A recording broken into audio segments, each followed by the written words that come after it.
Un, dos, tres. Ahí está, miren. Pues si no puedo gritar suficiente, se me va la voz. Hermanos, un placer estar con ustedes hoy. Gracias a la pastora Ana Borunda que me brinda esta oportunidad. Ante la insistencia, ¿verdad? Finalmente, gracias a Dios puedo estar hoy con ustedes. Y me voy a quitar el cubrebocas. Déjame nada más, quiero estar seguro que tengo todo listo aquí. ¿Mande? Si no tengo COVID. Me lo he pasado de fiesta en fiesta en los últimos días, así que no respondo chipote con sangre.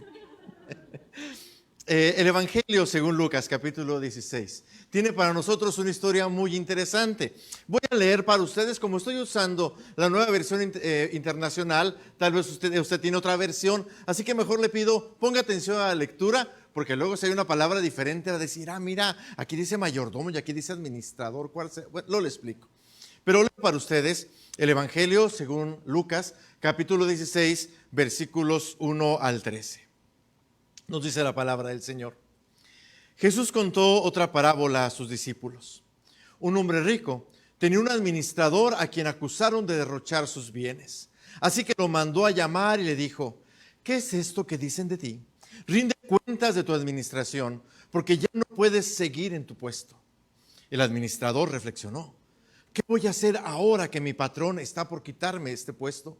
No tengo fuerzas para acabar y me da vergüenza pedir limosna. Tengo que asegurarme de que cuando me echen de la administración haya gente que me reciba en su casa y sé lo que voy a hacer. Llamó entonces a cada uno de los que le debían algo a su patrón. Al primero le preguntó, ¿cuánto le debes a mi patrón? 100 barriles de aceite, le contestó él.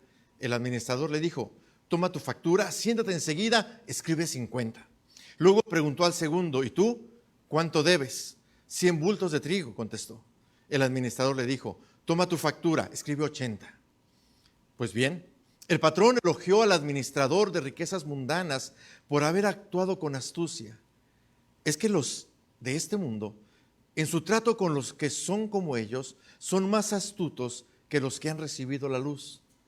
Por eso les digo, que se valgan de las riquezas mundanas para ganar amigos, a fin de que cuando éstas se acaben, haya quienes lo reciban a ustedes en las viviendas eternas. El que es honrado en lo poco, también lo será en lo mucho, y el que no es íntegro en lo poco, tampoco lo será en lo mucho. Por eso, si ustedes no han sido honrados en el uso de las riquezas mundanas, ¿quién les confiará las verdaderas? Y si como en lo ajeno no han sido honrados, ¿quién les dará a ustedes lo que les pertenece? Ningún sirviente puede servir a dos patrones. Menospreciará a uno y amará al otro, o querrá mucho a uno y despreciará al otro. Ustedes no pueden servir a la vez a Dios y a las riquezas. Qué interesante pasaje, ¿verdad? Interesante y difícil. No me tocó tan fácil el tema. A todos nos ha llegado en alguna ocasión alguna invitación para ser ricos al instante, a lo mejor un correo electrónico, ¿verdad? De alguna viuda en Nigeria que tiene 300 millones y no sabe qué hacer. ¿A quién le llegó ese? ¿Verdad? No sé qué hacer con, creo, 200, 300 millones, rico al instante, ¿no? Mi suegro tenía la inscripción a selecciones, bueno, a lo mejor para algunos.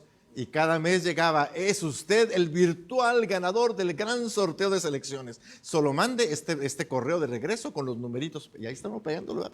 ¿Quién sabe? Una oportunidad, un negocio inigualable, o hasta algún negocio de dudosa procedencia, pero a todos nos ha saltado en algún momento la oportunidad de ser ricos. Todo el capítulo 16 de Lucas tiene que ver con la preocupación acerca del dinero. El capítulo está estructurado para mostrarnos que el tiempo se acaba y hay una urgencia frente a la cual hay que tomar decisiones antes que sea demasiado tarde. Jesús está anunciando que a partir de la llegada de Juan el Bautista, el reino de Dios empezó a ser anunciado y hay que tomar una decisión. Pero antes de continuar, pongamos este tiempo en manos de Dios. Oramos. Te damos gracias, Señor, por tu palabra y por los desafíos que ésta puede tener a nosotros, y queremos pedirte que mientras meditamos en ella, la presencia de tu Espíritu Santo sea nuestro auxilio. para escuchar no solamente la voz del que habla aquí al frente, sino la voz de tu Espíritu hablando a nuestros corazones. Señor, que tu palabra viva y la presencia de tu Espíritu entre nosotros nos hable para traer a nuestro corazón sabiduría. Te lo pedimos en el nombre de Jesús. Amén. En el capítulo que nos ocupa ahora, encontramos al administrador injusto que tomó una decisión correcta y fue alabado. Después encontraremos algunos fariseos que son amigos del dinero y que dudan ante la enseñanza de Jesús. Y al final del capítulo encontraremos otra historia muy famosa del rico, un hombre muy pudiente pero injusto, y a cuyo portal vivía Lázaro, un mendigo.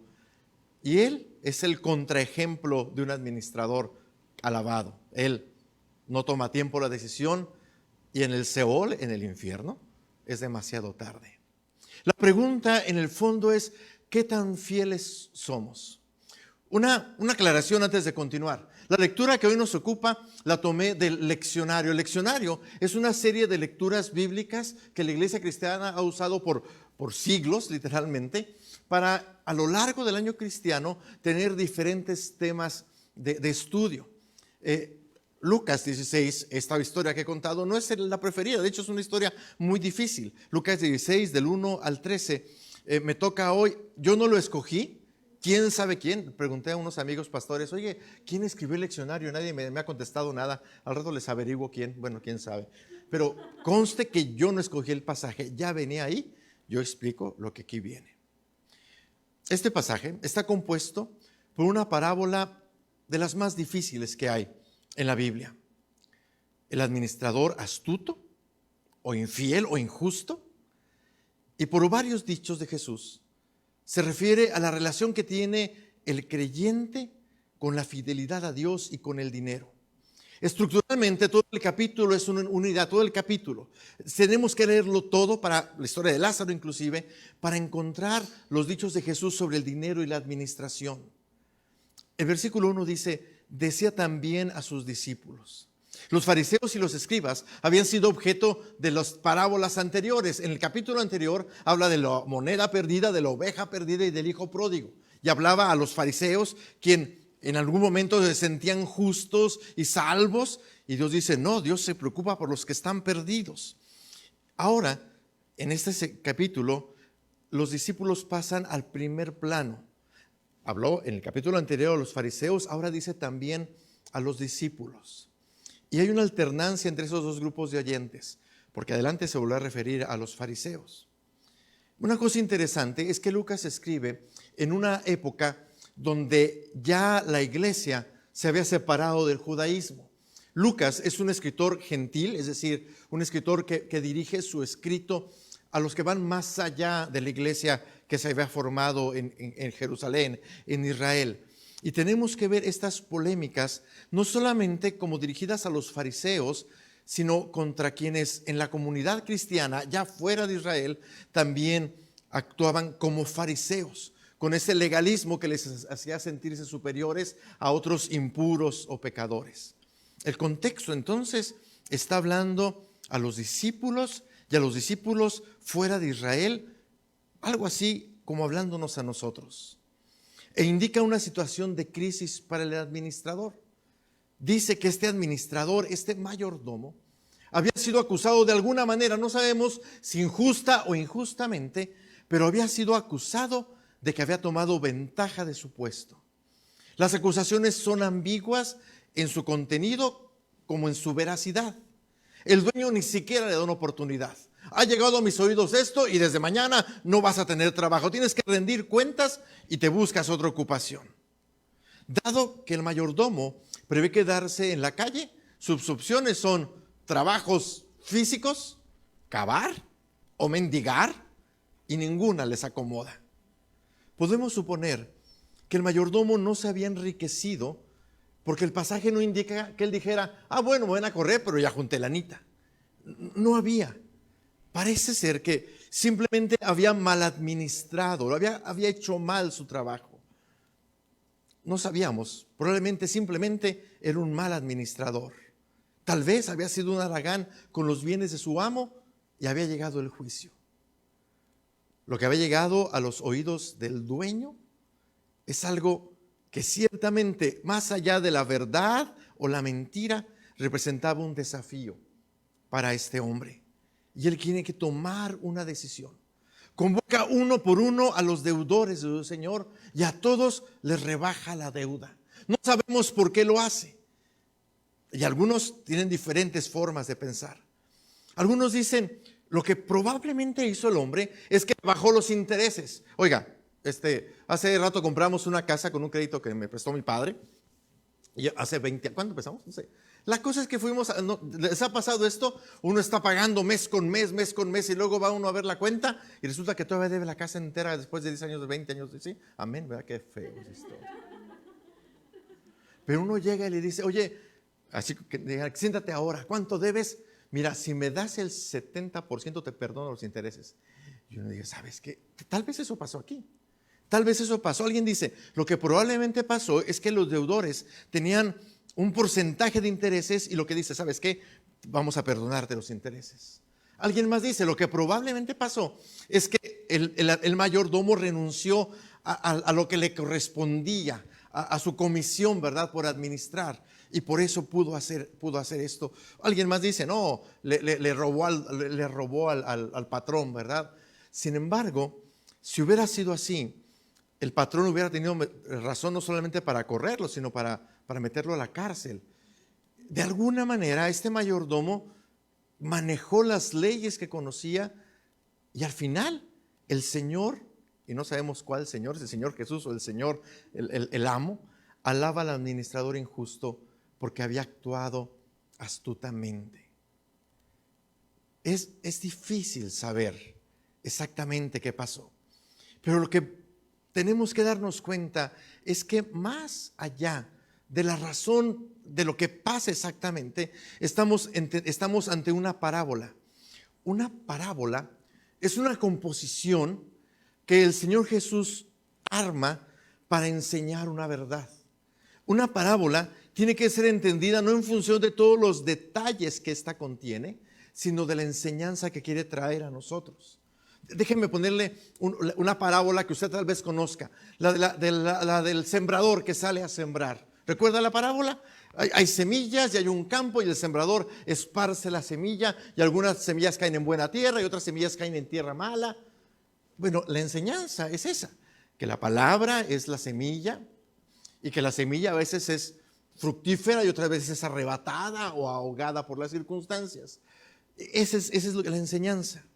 No podemos decir, es que caen entre las espinas y una espina es la duda y otra espina es el temor y otra tercera. Entonces ya estamos extendiendo el significado de la parábola más allá de la intención.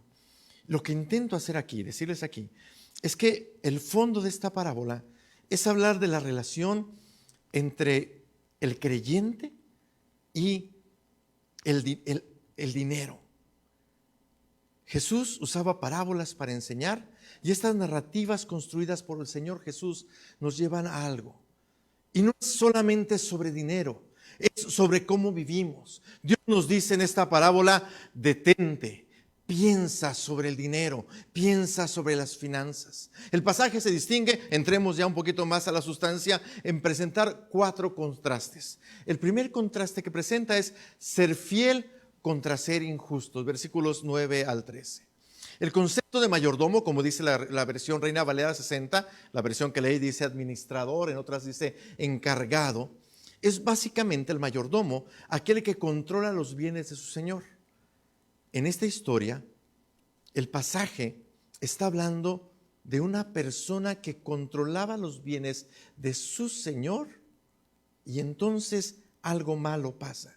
Mayordomía es ese concepto donde no somos dueños de lo que administramos. Nos es prestado, está bajo nuestra autoridad por un poco de tiempo, pero algún día nos serán pedidas cuentas. No eran los bienes suyos, eran del amo. El mayordomo no es el dueño, es su señor. Y la implicación obvia en este pasaje es que nosotros somos los mayordomos, controlamos lo que Dios nos ha dado. Pasa en la parábola y pasa también con nosotros. La casa donde vives no es tuya, la tienes porque el Señor en su gracia te la ha dado. El auto que manejas no es tuyo. La ropa que vistes tampoco, el Señor en su misericordia te la ha provisto. Lo que hay en tu cartera no es tuyo, es de Dios también. Es más, a ver, le invito, tome aire profundo. Bueno, suéltelo porque si ese aire que tomó, lo puede tomar porque Dios lo puso ahí. Hay una anécdota por ahí que decían que los científicos se pusieron a investigar cómo se originó la vida y descubrieron cómo la vida se originaba y retaron a Dios. Dios, ya sabemos cómo crear la vida. Mira, podemos crear vida así, con un poquito de tierra, un poquito de oxígeno, un poquito de agua y vamos a crear vida. Retaron a Dios porque ellos pueden hacer lo mismo. Y entonces Dios le respondió desde el cielo, está bien, pueden hacerlo, pero ustedes consíganse su materia prima. Sí, con un poquito de agua, con un poquito de tierra, pero ¿quién dio la materia prima? La fuerza de tus pulmones para inhalar ese aire que Dios puso aquí, viene de Dios. Y ni siquiera somos dueños del siguiente respiro que tomaremos. En un descuido, algunos de ustedes en el esfuerzo se me quedaba en la ilustración. Gracias a Dios no pasó. Todo es de Dios. El mayordomo administra lo que ha recibido. Y ya que estoy hablando de mayordomía, permítanme hablar del tema. Es difícil a veces para el pastor hablar del asunto de los dineros en la iglesia, en nuestra iglesia. En la iglesia metodista hablamos del diezmo y la pastora no me pidió que habláramos de eso. Los administradores ni sé quiénes son exactamente, así que yo hablo por propia iniciativa, porque estoy hablando de mayordomía. El diezmo, dicho con toda sinceridad, es un concepto que viene del Antiguo Testamento. No digo que está mal, no digo que no hay que usarlo, que no debe seguirse. Lo subrayo, es bueno, incluso creo que es necesario en la iglesia, aunque es de origen veterotestamentario, del Antiguo Testamento. Y particularmente nuestra iglesia enfatiza el diezmo porque es la manera como nosotros podemos proyectar qué vamos a hacer el día de mañana. Aprovechando de administradores, ¿quién es tesorero o tesorera de la congregación? Allá está atrás nuestra hermana tesorera. Y cuando nuestra hermana tesorera le dicen, es que tenemos un problema, tenemos que componer ese aire acondicionado que no enfría bien. Ella tiene que ir a los números y tiene que ver cuándo entra regularmente para saber si se puede hacer una inversión para un nuevo aire. Sencillo como eso. ¿Y cómo puede hacer eso? Porque sabe que hay diezmeros fieles en la congregación. La administración de nuestras iglesias se basa en la fidelidad de ustedes como miembros de la iglesia para construir la iglesia y el reino de Dios. ¿Cómo vamos a construir en el terreno que está allá? Ese terreno que ya nos tiene, ¿cuántos años esperando? Es a través de la fidelidad. Y nuestra iglesia metodista hace uso de los diezmos con una forma de administración y de proyección. Los gringos, que hacen estadísticas para todo, han estimado que en las iglesias evangélicas, como la nuestra, iglesias históricas, los congregantes aportan alrededor del 3% de sus ingresos a la iglesia. Los gringos, en un país que es mayormente evangélico. Los mormones, que tienen un concepto de disciplina y un poquito más apegados a la ley y al mandamiento, duplican el porcentaje de lo que las iglesias evangélicas, llegando al 6%. Y muchos dicen, yo daría más si ganara más. Pero la verdad es que entre más ganamos, más nos duele dar. Porque cuando gano poquito y doy 100 pesos, es fácil. Pero cuando gano 10 veces más y tengo que dar 1000, digo, mejor doy 200 y que se conformen. La verdad es que como iglesia usamos nuestros recursos para nuestros objetivos. El precepto, sí, del diezmo surge del Antiguo Testamento y de la ley. Pero si en la ley se daba el 10%, ¿cuánto daremos en el tiempo de la gracia? Porque el 100% es del Señor. Primero los Corintios 16:2 dice, en el primer día de la semana, cada uno de ustedes aparte y guarde algún dinero conforme a sus ingresos. Eso es lo que hacía la iglesia allá en Corinto. Y se da cuenta que dice, aparte algún dinero conforme a sus ingresos. Y el que recibe poco, pues conforme a lo poco que recibe. Y el que recibe mucho, conforme a lo mucho que recibe. La indicación es hacerlo conforme a sus ingresos. Más has recibido, más puedes dar. Y no es que no se pueda disfrutar de las ganancias. Primera Timoteo 6:17 dice: a los ricos de este mundo, mándales que no sean arrogantes ni pongan su esperanza en las riquezas que son tan inseguras, sino en Dios, que nos provee de todo en abundancia para que lo disfrutemos. Es decir, Dios nos da los bienes materiales y provee en abundancia para disfrutarlo. No es malo tomarse unas vacaciones, no es malo irse a tomar un heladito y tomarse algún que otro placer, porque Dios ha provisto en abundancia para disfrutarlo. Pero debemos tener en cuenta que administramos lo que no es nuestro, porque somos mayordomos. Y el primer concepto en esta parábola es que hay un mayordomo y un señor. Y el uso de los recursos puede ser en fidelidad o en injusticia. Podemos estar listos a ser generosos. Y eso no es de vez en cuando, debe ser constante. Pero tenemos que ser conscientes de que aún en los trabajos seculares llega el tiempo cuando debes dar cuentas. Y el administrador de un negocio al que le va bien nos dice: ¿cuánto he entrado en este mes? Voy a comprarme un carro nuevo, voy a llevar a mi esposa de vacaciones. No, porque tiene que dar cuentas, porque él no es el dueño. El versículo 9 hace insistencia sobre las riquezas y el lugar que ocupan para otros. Estamos manejando los recursos que hemos recibido de Dios, teniendo los elementos que tenemos en nuestras manos. No es ilegítimo pensar en la casa y en la despensa y en el retiro. No es ilegítimo proveer para los nuestros, pero debemos conservar como hijos e hijas de Dios en la mente la verdad de que administramos lo que no es nuestro. Las decisiones sobre finanzas, sobre mis recursos. ¿Qué lugar tiene el Señor y su reino? ¿Qué lugar le doy a Dios cuando tomo las decisiones de cómo invertir o gastar o malgastar mi dinero? El primer énfasis en este pasaje es: no olvides que eres mayordomo de algo que no te pertenece, porque aún tu respirar y la luz de tus ojos te ha sido dado por gracia.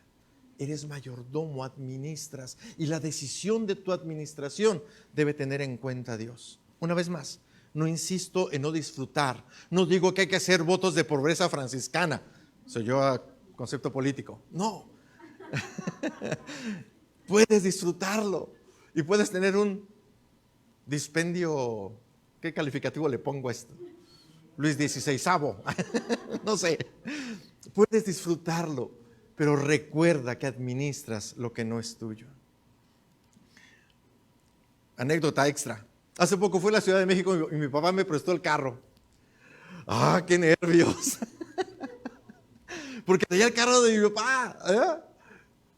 Señor, luego les contaré la historia ya cuando pasen más meses. Pero qué nervios, porque tenía el carro de mi papá. Hasta le dijo: ¿sabes qué, papá? Ya no me lo prestes porque vas a estar con la angustia de este muchacho se va a ir y quién sabe. Qué nervios cuando no es nuestro lo que tenemos en nuestras manos. Hace algún tiempo estaba yo en Zacatecas, fue a visitarme una hermana de hace muchos años de esto ya, vivía en El Paso, y fuimos a Aguascalientes. Ya no recuerdo exactamente la historia, pero me acuerdo que en algún momento ella fue a una zapatería y estaba viendo los zapatos y de pronto agachó la cabeza y yo dije, me llamó la atención, estaba orando y levantó los ojos y me dijo: es que le estoy preguntando al Señor si debo comprarme los zapatos. Sí, yo también dije, pero pensándolo bien, ¿no tendríamos que hacer eso nosotros con nuestros gastos?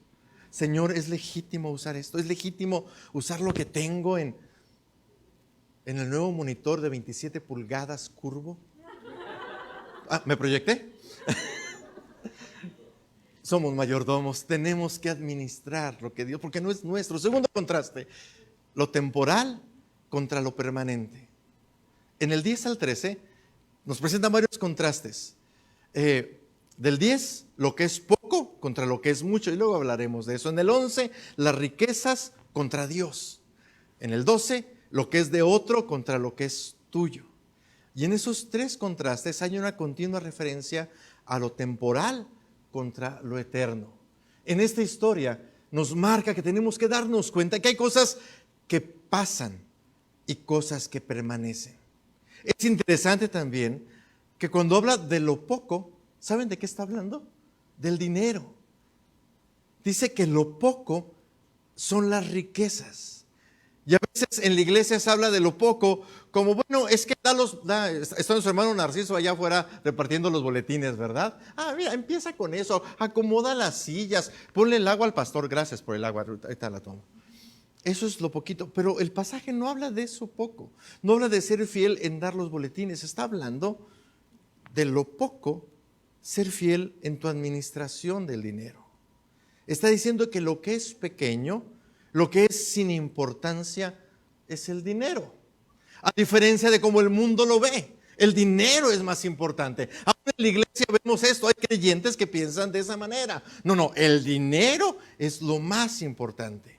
Y el dinero es poco porque es temporal, porque se acaba. No importa cuánto sea, se va a acabar.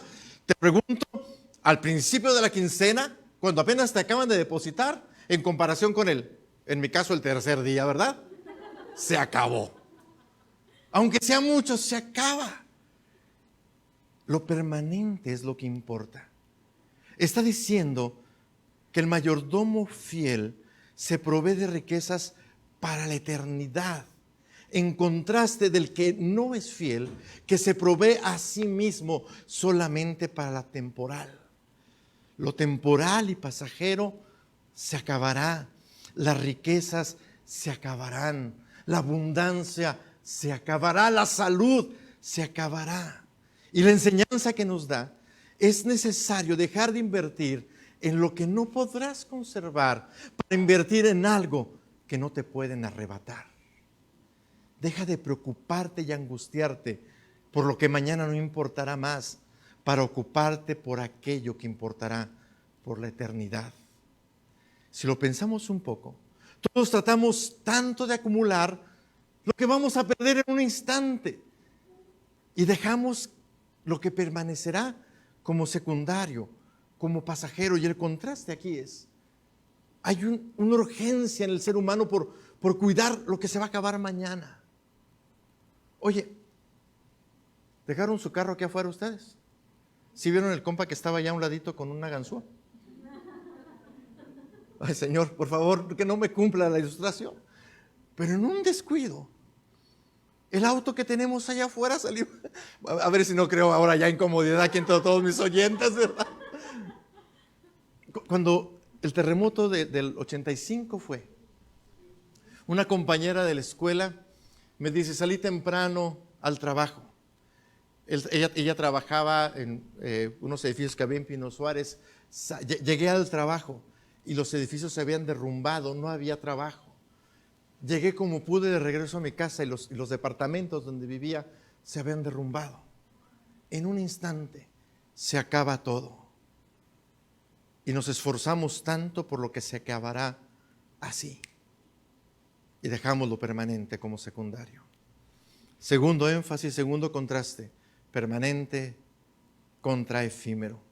Tercer contraste, Dios contra las riquezas. El versículo 13 nos dice que no podemos servir a dos señores. Aunque la mayoría de nuestras versiones modernas habla de la palabra riquezas, seguramente, y creo que es así en la versión 60, realmente en el pasaje se personaliza a las riquezas. En algunas Biblias está una palabra derivada del arameo que se usaba para hablar de esta personalización de las riquezas y nos causaba gracia cuando yo era jovencito y todavía cuando estoy grandecito, no gracia, preocupación, pero la palabra es mamón. No sé si su versión tiene ahí entre paréntesis, ¿verdad? Palabra peligrosa y, uy, qué bueno que se fueron los niños. Pero la palabra, tan rara como suena, era una palabra que personificaba a las riquezas, a lo obtenido, a las finanzas.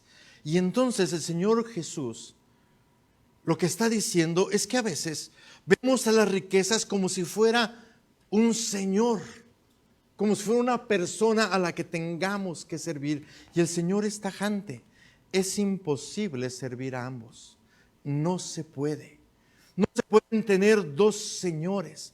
Y la palabra Señor no solamente habla de rango o de preeminencia, sino también de autoridad sobre la persona. Señor significa amo, dueño. Entonces, puedes tener dos amos, dos dueños, uno o el otro, o Dios o las riquezas. Y la implicación es tremenda. Cuando tú vives para las riquezas y para lo que posees, cuando el centro de tu vida y tu decisión son las finanzas, estás dejando a un lado a otro Señor que es digno de tener el señorío sobre tu vida. Hay un dicho: mejor pobre pero feliz que rico e infeliz, ¿verdad? No habrá un término medio así, pues Señor medio rico y pues, una tristecita de vez en cuando, sería muy buena esa. No habrá un término intermedio. Bueno, un poquito rico, aunque sea un poquito desdichado de vez en cuando. El conflicto aquí es que se crea una falsa ecuación: dinero igual a felicidad. Y hasta hay chistes, ¿verdad? El dinero da felicidad, pero ¿cómo ayuda? Es una ecuación falsa, no es cierta. La ilusión de que tú posees, cuando en realidad es el dinero el que te posee a ti. La ilusión de que tú tienes el control, cuando el dinero marca tu felicidad, tus decisiones. No solo si puedes comprar o no, sino cómo vives, qué te da placer y qué no. Marca tu estado de ánimo, tus sueños, tus anhelos. Y es necesario, hermanos, que nos detengamos aquí. Yo sé, claro que es bien rico salir a comer e irse en lugar de unos frijolitos a un cortecito así gruesote, ¿verdad? Qué rico. Pero cuando tu vida depende de lo que puedes o no puedes comprar, cuando tu felicidad se basa en lo que posees o no posees, en las billetes de tu cartera, en el saldo de tu cuenta, en lo que tienes ahorrado del colchón, has perdido la perspectiva de Dios. Vives en función del dinero. Oiga, yo me acuerdo mucho de esto. Hace muchos años aquí en Chihuahua, allá en Jesús de Nazaret, hay una callecita allá abajo por donde está la Watch, y luego una subidita, y justamente subiendo había un letrero del Melate. Hoy, un chorro de millones, ahora ya se cuentan por cientos, antes eran nada más como 80 millones. ¿Sabes? Y entonces yo, 80 millones. ¿Qué haría con 80 millones? A ver, ya lo puse a soñar, ¿verdad? 200, 300. Entonces dije, ay, ¿qué haría? Y me compraré un carrito nuevo. Y de pronto, no sé, esa voz interna, ¿no? ¿Necesitas un carro nuevo? Pues me caería bien, pero así como que lo necesito, pues necesitarlo. Pues ¿necesitas una casa? Y entonces así como que esa conciencia, no sé, el Espíritu de Dios aquí adentro, era una subidita bastante pronunciada. ¿Necesitas carro? Pues no. ¿Necesitas? Pues no. Pues no. ¿Monitor de 27 pulgadas? Pues no. Entonces, ¿para qué quieres los 80 millones? Entonces, ¿para qué quieres? Si puedes ser pleno y feliz con lo que tienes en tus manos. Yo tengo que echarle porras a mi esposa. Si tengo a mi esposa conmigo, que tuviera 80 millones, pero no la tuviera ella. Qué romántico soné, ¿verdad? Hijo, mano. Ya me gané una buena cena. Que tuvieras 100 millones, pero no tuvieras tus ojos a tus amados. Y a veces vivimos por la lana. Pensamos que podemos servir a este Señor que nos llama y nos dice: ten, posee, el tamaño de tu cartera es importante. Eres feliz cuando puedes gastar, cuando puedes regordearte con los amigos diciendo: tengo, fui, viajé, vine, compré. Pero no posees nada. El dinero y las posesiones son las que te poseen a ti. Cuando no puedes disfrutar de una plática sin presumir cuánto tienes, cuánto ganaste, cuánto hiciste, cuidado, porque has perdido lo más valioso, tomando lo más efímero y que se acabará mañana. Recuerda que les mencionaba 1 Timoteo 6:17, decía: recuérdale a los ricos que no pongan su esperanza en las riquezas. Y si los ricos, Dios dice, no pongas esperanza en lo que tienes, pues nosotros que no tenemos nada, pues menos. ¿Por qué pones tus esperanzas en lo que es tan escaso? Un hombre sabio dijo: trabaja todo lo que puedas, ahorra todo lo que puedas. ¿Sabe el resto de la frase? Y gana todo lo que puedas. Pero la idea de trabajar, ganar todo lo que pudieras, pero al final dar todo lo que puedas. Y allí encuentras plenitud. Puedes servir a Dios o puedes vivir tu vida para servir a las riquezas. Cuarto contraste, versículo 8. Y alabó el amo al mayordomo malo por haber hecho sagazmente. Sagaz, astuto, haber sido listo, dice otra versión. Y la comparación aquí, el contraste es el sagaz. ¿Y qué le pongo al otro lado? Sagaz contra burro. Bueno, en lo coloquial, torpe. Jesús dice que frecuentemente los incrédulos son más astutos que los creyentes. Es decir, que los injustos saben hacer mejor que los creyentes sobre cómo asegurar la riqueza temporal en comparación a cómo los creyentes se ocupan de la riqueza eterna. ¿Me expliqué? Frecuentemente los injustos son más sagaces para ganar las riquezas temporales que nosotros, que nos decimos cristianos, sobre cómo asegurar la riqueza eterna. Astuto no quiere decir deshonesto. Astuto no quiere decir inmoral. Astuto quiere decir el que tiene el discernimiento, la habilidad práctica, el juicio adecuado para hacer las cosas como deben ser hechas. Y Jesús alaba a este hombre por haber sido sagaz. Fue sagaz, astuto, al menos en dos formas. Primero, porque pudo apropiarse de la oportunidad cuando aún tenía tiempo para actuar. Tu trabajo termina.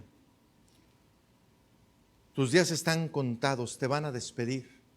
Y se puso en acción usando su autoridad cuando todavía tenía tiempo para ganarse a los deudores de su amo.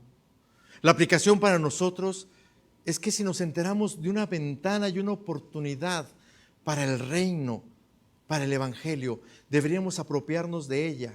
Si escuchamos de una buena oportunidad, de una inversión aquí en la tierra, vamos a lanzarnos sobre ella. Si tenemos los recursos, probablemente tomaremos la oportunidad. Si nos dicen, mira, aquí es este buen negocio, ¿por qué no entras? Si tenemos los recursos y vemos que es oportuno, lo hacemos. Pero ¿cuántas veces lo hacemos para el evangelio y para Dios? Cuando Dios nos da algo en que podemos invertir nuestra vida, nuestros recursos, nuestras habilidades, deberíamos lanzarnos sobre esto, pero no lo hacemos. Tenemos el recurso ahí al alcance. Tenemos la riqueza al alcance de nuestra mano, pero no lo hacemos. No somos sagaces. Voy a decir dos palabras que amplificarán nuestro deseo de aprovechar las oportunidades del reino. Dos palabras. Escuela dominical. Bien sencillas, bien comunes. Aprecio a Carlos, es mi amigo. Y una de las cosas que aprecio de Carlos es su inclinación por el estudio, su deseo de leer y de conocer. ¿Sabe usted, los que no vienen a la escuela dominical, sabe que Carlos es nuestro maestro de escuela dominical aquí en las mañanas? ¿Y cuánta riqueza podemos obtener de lo que se enseña aquí? Y ahí está la riqueza. Cada domingo a las 11 de la mañana. Y tenemos aquí una oportunidad de crecer. Y empezando, bueno, es que yo todavía no soy miembro, yo por eso no he venido. Pero le dije a Luis de la semana pasada, hay que ir. Y ahí lo tenemos, escuela dominical. Qué bueno que la alabanza y la oración y el sermón le sirven. pero no somos astutos para tomar las riquezas que Dios nos ha dado. Qué bueno que venimos al culto, pero no es suficiente. Saldrás bendecido con los cantos, saldrás tocado por la oración, reflexionando sobre el sermón, pero no es suficiente. 2 palabras más. Organizaciones oficiales de la iglesia. La FEME, los varones, la liga. Hay riqueza ahí, muchachos. Perdone, pero los que conozco son a los Muro Vázquez. Ay, caray, hay muchos Vázquez acá. ¿Saben de cuándo nos conocemos? De las ligas, de los grupos de jóvenes, de las ligas de jóvenes. ¿Y saben por qué esta familia? Y luego tengo que levantar la vista así. Porque fue precisamente en las organizaciones oficiales de la iglesia donde mi vida fue enriquecida con hombres y mujeres como los que aquí veo cerquita en cortito. Y si usted no va a la femenil, no va a los varones, no, estaba leyendo el boletín, hay de matrimonios próximamente y hay reunión de oración. Qué sabios somos para estar atentos a cuándo viene el próximo capítulo del Señor de los Anillos. Creo que ya salió. Y la oración, ¿qué tal? ¿Verdad? Bien sagaces, porque es la pastora, no te hagas. Bien sagaces para lo del mundo. Bien sagaces. Hay partido, hoy jugaban los Patriotas. Pero ¿qué es más importante? ¿Puedo ser sagaz para quedarme a ver a los Patriotas o puedo ser sagaz para el reino y venir al culto? Además me tocaba predicar. Y puedo decir muchas palabras más. Lectura de la Biblia, la oración en tu casa, grupos pequeños, células familiares. Qué necios somos, muchachos. Qué tercos y qué lentos somos para tomar las riquezas que Dios tiene para nosotros. Y saben, la parábola de este hombre injusto nos debe hablar a nosotros. Porque somos imprudentes y necios. Corremos tras lo que tenemos aquí al frente como el burrito tras la zanahoria. El dinero es la zanahoria y los burros somos nosotros. Perdón por la grosería. Porque ahí andamos corriendo tras la zanahoria, preocupándonos por ello. Que del compañerismo con otros creyentes, de tu servicio al necesitado, del testimonio de tu fe a los que no conocen a Jesús, de la plática sencilla con tus amigos. ¿Inviertes para el reino o eres como un mundano? De los pensamientos en los tiempos muertos, de tus pasatiempos. Hace rato cantamos, Dios está llamando a la guerra. No se refería a tomar las armas y salir a pelear por, no sé, algo. Se requiere pelear por el reino. ¿Tendrá razón el Señor en decir que los hijos del reino no somos tan astutos? Corremos tras lo que no conviene, nos apasiona lo que no nos enriquecerá. Tal vez algunos ya perdimos algunas ventanas de oportunidad al no traer a nuestros hijos a la escuela dominical, pero todavía podemos venir nosotros. Podemos estar aquí el viernes de oración o el martes en los varones o en un tema bien interesante. ¿Cuándo? Dinero. Mi cuñado tiene que salir de viaje, disculpen. Cuñado, un buen viaje, Dios te bendiga, Dios te guarde.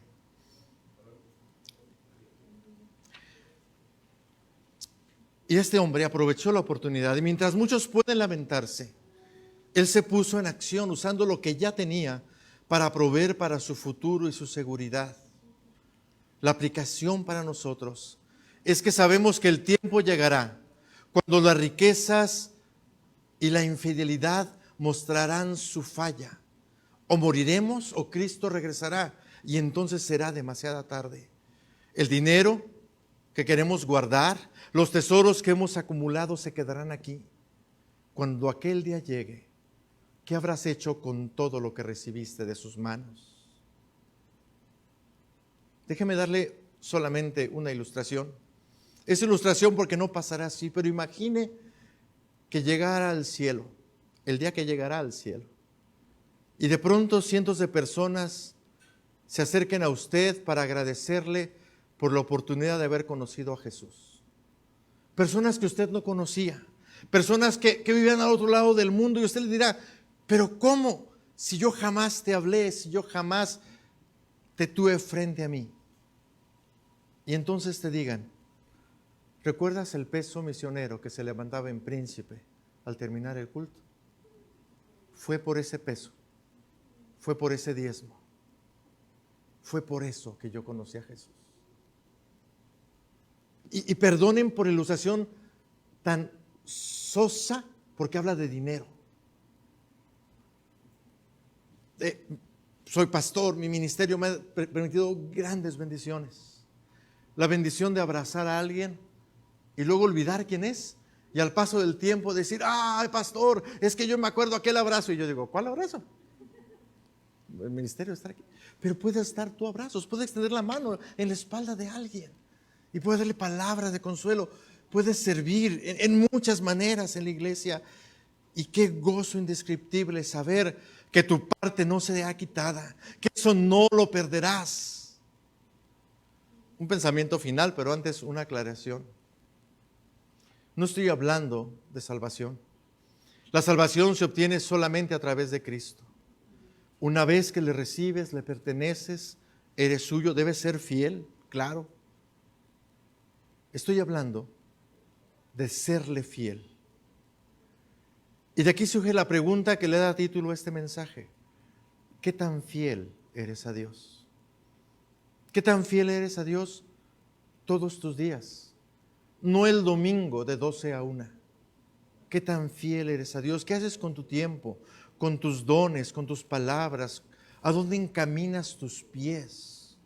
¿Te das cuenta que eres mayordomo? ¿Te das cuenta que lo importante es lo eterno y no lo temporal?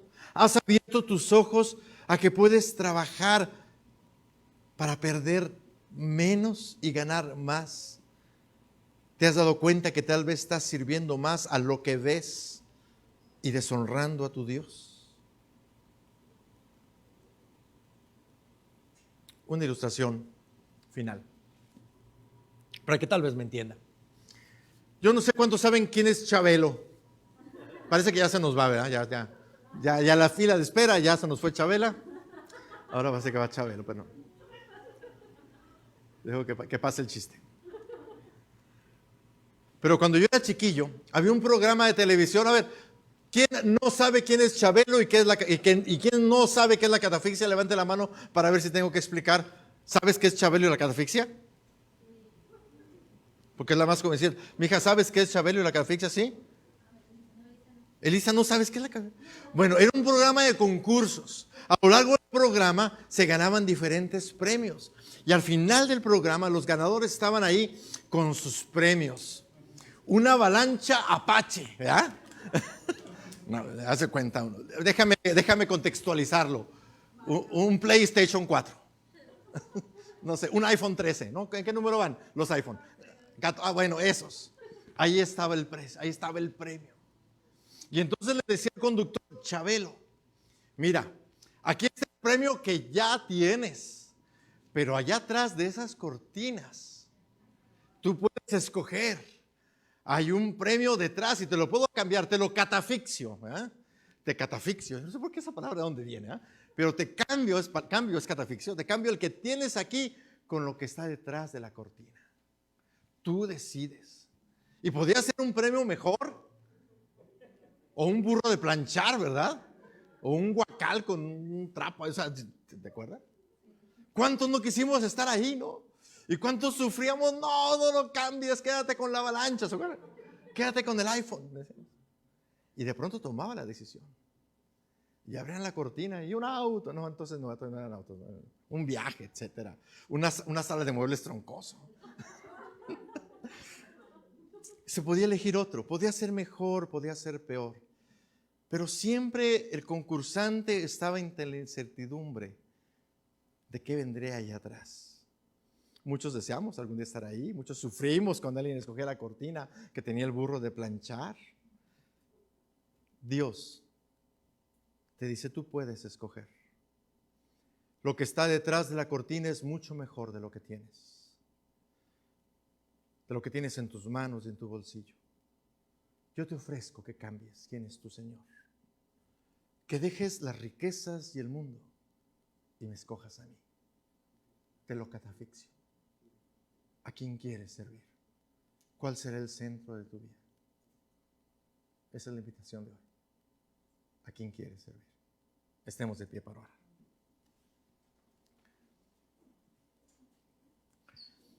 Padre, queremos agradecerte porque somos tuyos, porque todo es tuyo, Señor. Este aliento que hace que mis palabras se escuchen, esos oídos que reciben el sonido, todo lo tenemos por tu gracia, Señor. El latir de nuestro corazón y la riqueza o escasez de nuestros bolsillos. Y qué necios somos cuando corremos tras esto que tan pronto se acabará.